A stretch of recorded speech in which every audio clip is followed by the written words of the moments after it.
la Chine en français, se penche sur le parfum. Et moi, j'ai apporté mon parfum, Bel Ami, de chez Hermès. Vous disiez, c'est plutôt cuir.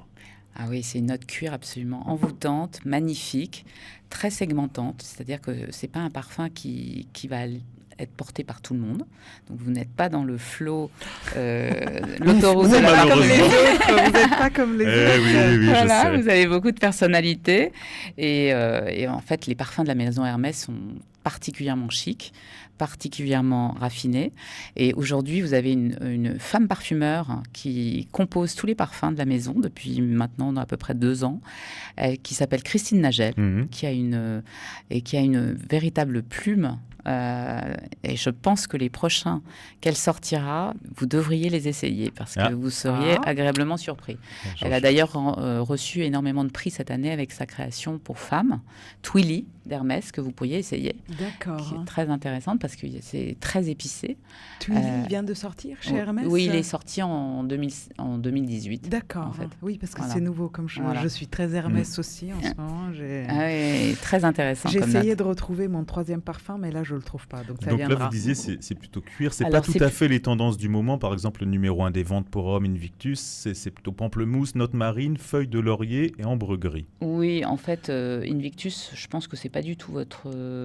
olfactivement parlant, en tout cas, ça serait beaucoup moins votre univers parce que vous êtes dans quelque chose de chaud et de chaleureux, d'affirmé.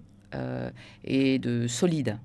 Alors que dans ce type de note, c'est beaucoup plus frais et le côté marin, à mon avis, ne doit pas être une note qui rentre dans votre ADN. Mais j'aime beaucoup vétiver, par contre. Alors, vétiver, je vous ai apporté des racines de vétiver, justement. Ça tombe bien. Je ne sais pas si vous saviez, mais le vétiver, ce sont des racines qui poussent à Madagascar et à l'île de la Réunion, et notamment à l'île de Bourbon. D'accord. Et en fait, c'est un petit arbuste avec des feuilles très allongées, comme un roseau un peu. Mais les feuilles ne sentent pas. Ce sont les racines, une fois lavées, séchées, qui vont être distillées pour révéler tout leur pouvoir olfactif. Et d'ailleurs, quand on a parlé tout à l'heure de Terre d'Hermès, qui est construit sur un vétiver. Et moi, j'aurais tendance à aller même plus loin et à vous suggérer un vétiver rafraîchi qui s'appelle Vétiver Extraordinaire aux éditions de Parfums Frédéric Malle, qui est encore une fois une création de Dominique Ropion, qui est un véritable travail de dentelle, en fait. Moi, je dirais que, vous voyez, là, ce sont des cheveux de sorcière, effectivement. les racines de vétiver. Et en réalité, le parfum Vétiver Extraordinaire, c'est un véritable travail de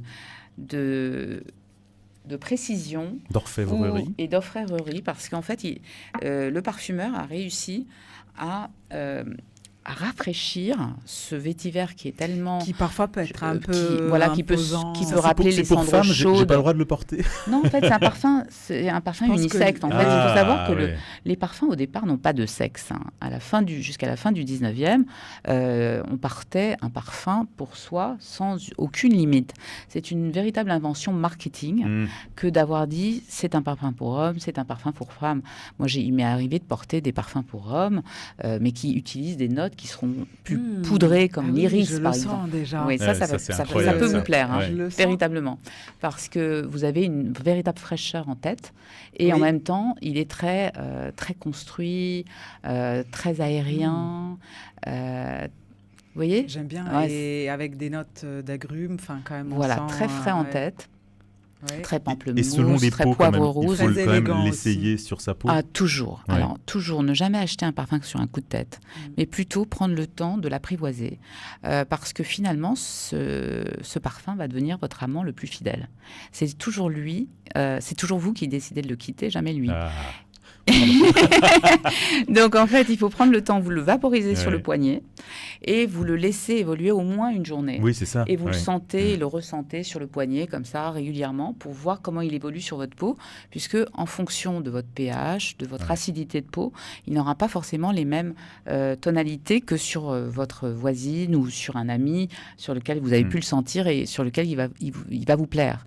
Donc c'est une question de pH. Donc il faudrait limite aller demander un échantillon Toujours. avant de... Mais ça, les parfumeurs, ils le comprennent Ah, si on complètement. n'achète pas tout de suite et Oui, on oui, oui, oui, oui. revient. En fait, oui. c'est vraiment important de le faire. D'accord. Ou même d'aller vous vaporiser dans la parfumerie. C'est Mmh. ça. Et puis de revenir. Oui. Mais au moins, vous n'aurez pas parfois, on a une phase de déception parce que vous allez sentir la note de tête.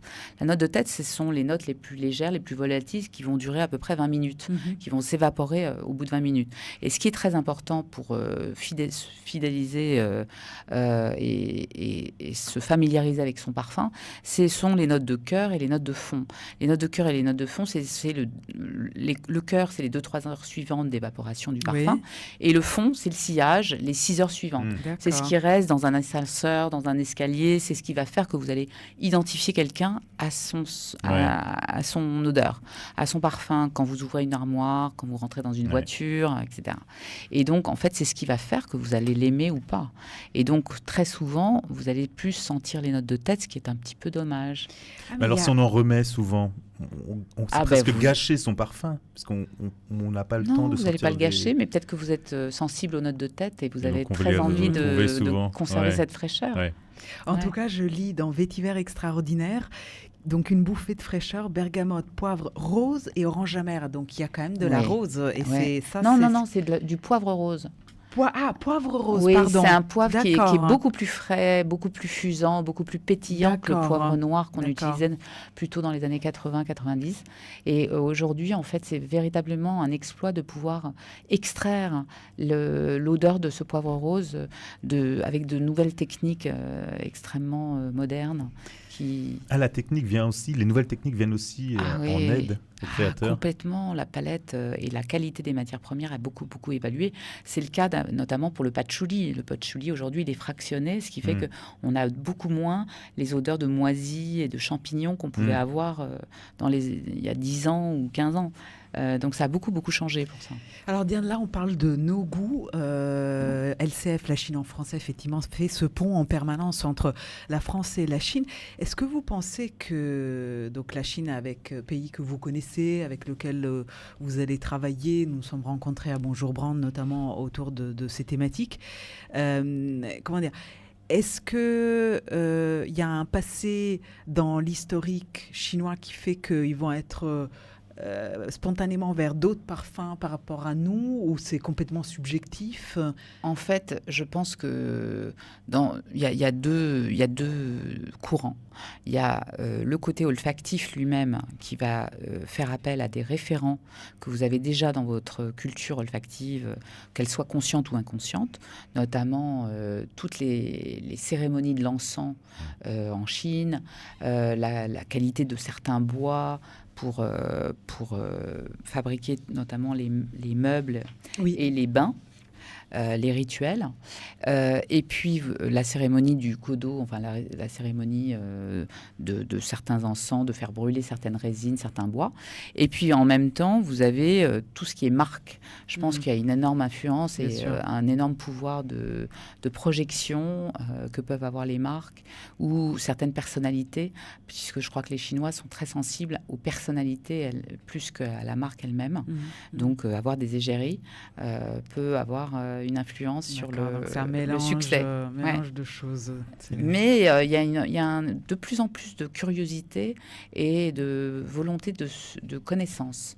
Donc je crois que en fait, la clientèle chinoise, d'abord, est très ouverte aux réseaux sociaux, à toute les filets, la maille infini d'Internet, et donc a énormément d'accès et de connaissances grâce à ça.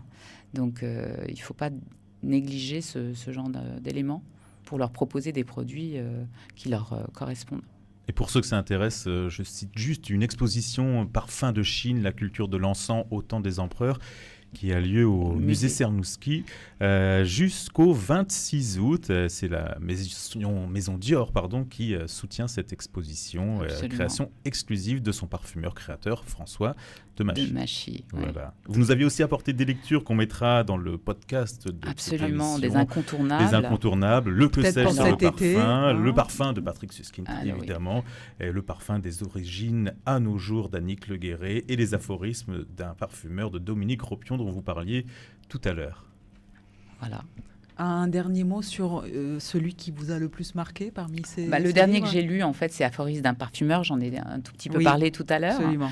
Maintenant, je trouve que c'est pour les personnes qui s'intéressent véritablement à la parfumerie, il faut absolument avoir lu le Annick Le Guéret, qui est vraiment le parfum. C'est une bible. En fait, vous avez tout dedans. Vous pouvez comprendre à la fois l'histoire de la parfumerie, mais aussi le fonctionnement du marché, comment les marques et les parfumeurs sont organisés. C'est un petit trésor. Ensuite, je vous recommande de lire le journal d'un parfumeur parce que c'est absolument délicieusement écrit. C'est Jean-Claude Héléna qui l'a rédigé. Il a une plume aussi belle que sa parfumerie, c'est-à-dire absolument tout en finesse, en délicatesse. Il a été parfumeur pour la maison Hermès et c'est véritablement un bonheur de lire cet abrégé d'odeur, comme il le dit si bien. Et bien évidemment, le Que sais-je, qui a été lui aussi rédigé par Jean-Claude Héléna à la suite d'Edmond Roniska, qui était son maître. Voilà. Merci à tous de nous avoir suivis pour ce spécial live parfum. Donc vous pourrez réécouter cette émission ce soir sur notre site internet à 21h, la revoir sur YouTube pour voir Diane, Romaric et moi-même en train de sentir ces merveilles. Moi, je vais tout de suite tester sur mes poignets en partant vétiver extraordinaire. Et puis, il y aura évidemment un podcast et puis toutes les adresses peut-être que vous conseillez de parfumerie ou trouver d'ailleurs ces marques qui sont moins connues par le grand public. Il y avait le Grand Musée du Parfum, mais on a fermé il y a quelques jours, malheureusement. Et on avait des sélections de marques absolument formidables qui ont été absolument extraordinaires dans leur compréhension, dans leur suivi et dans leur soutien pour ce projet. Et puis sinon, je vous donnerai des adresses. Parfait. Bien évidemment. Merci beaucoup. Merci à vous. À bientôt.